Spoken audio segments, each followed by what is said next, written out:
Alright, here are our quiz 8 solutions for Math 243. Again, with the missing class thing, I suspect that missing class on Tuesday causes students to do worse. That'll be key on Thursday quizzes. To test this claim, I calculate the average quiz score of 36 students. So n equals 36. Who missed class on Tuesday? And from this sample, I got this sample is 68. So x bar is 68. With the standard deviation of 16. Note that it's this sample that has a standard deviation of 16, so it's S that equals 16, not sigma is 16. I know the average quiz score for all students is 75, so mu naught equals 75. So the null and alternative hypotheses, I'll start with the alternative hypothesis. The alternative hypothesis is saying that students do worse, so that mu is actually less than 75. 75 is what everybody gets, but mu, the population for which these people right here are representative, is less than 75. The null hypothesis, you can write it either greater than or equal to 75 or just leave it as equals 75. I'll just leave it like that. Good enough. All right, the test statistic. This is a t statistic. It is a t statistic because we don't know sigma. We use S instead. And so what we got is x bar minus mu naught divided by S divided by the square root of n. And we can figure that out. Let's see, that is, if my calculator will turn on here.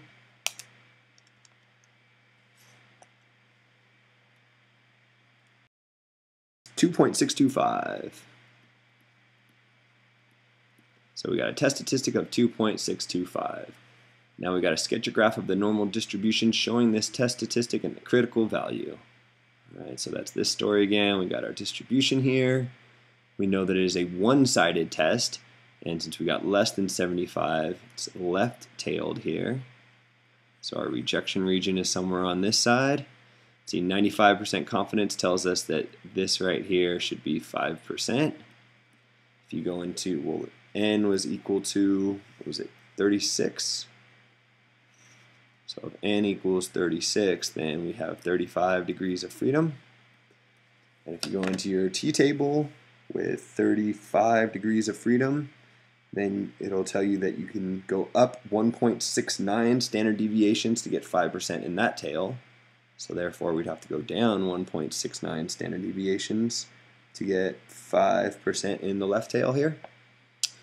And then you're like, all right, my test statistic is 2.625, which is way over, oh, this is negative, sorry, negative 2.625, which is way over here. It's in the rejection region. That's important. So you say because your test statistic is in the rejection region,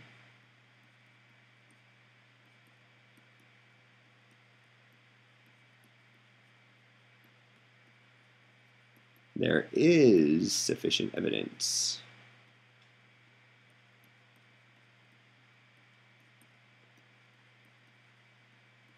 to reject the null hypothesis. And conclude. See, what was our claim up here?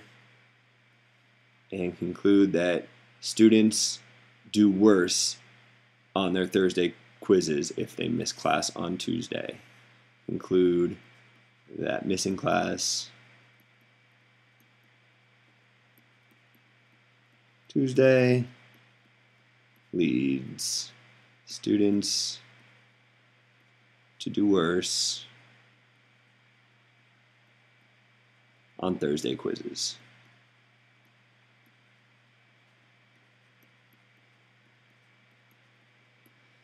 Whew, all right, that's the end of the first problem. Unfortunately, there's a second problem.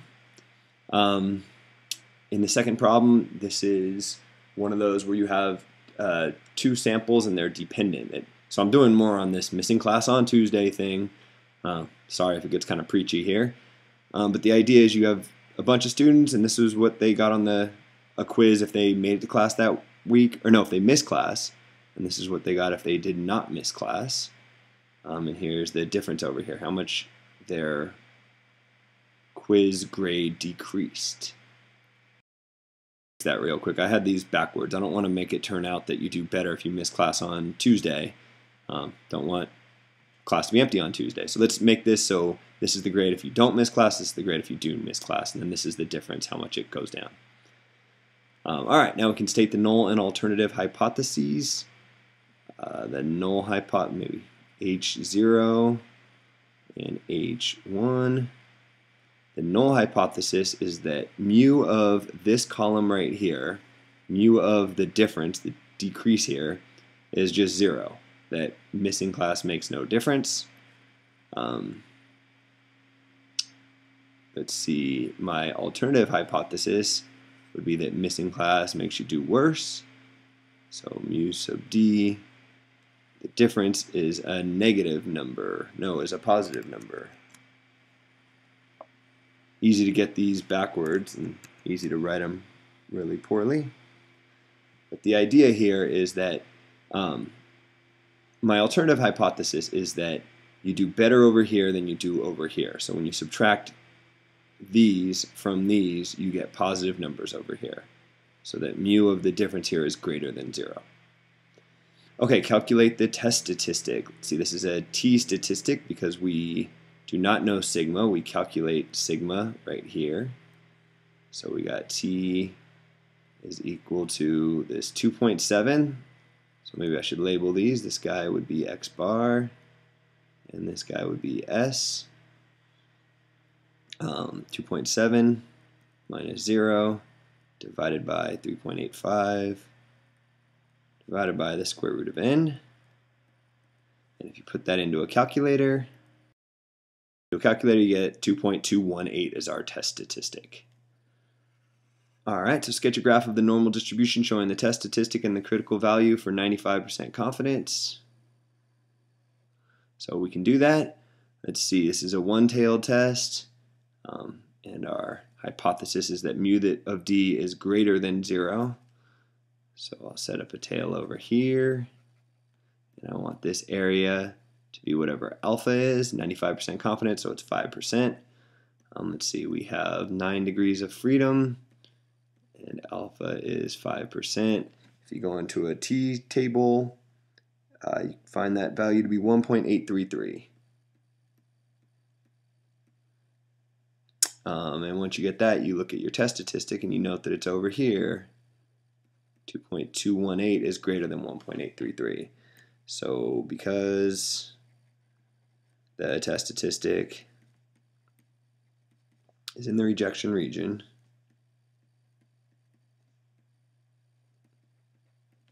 we reject the null hypothesis and conclude that,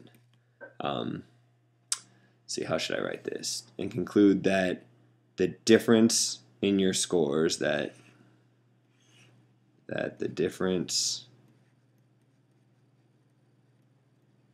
in scores is positive. That is, that your score when not missing class is better than your score when you miss class. Something like that. And that's the end of the perfect problem. Or no, the quiz.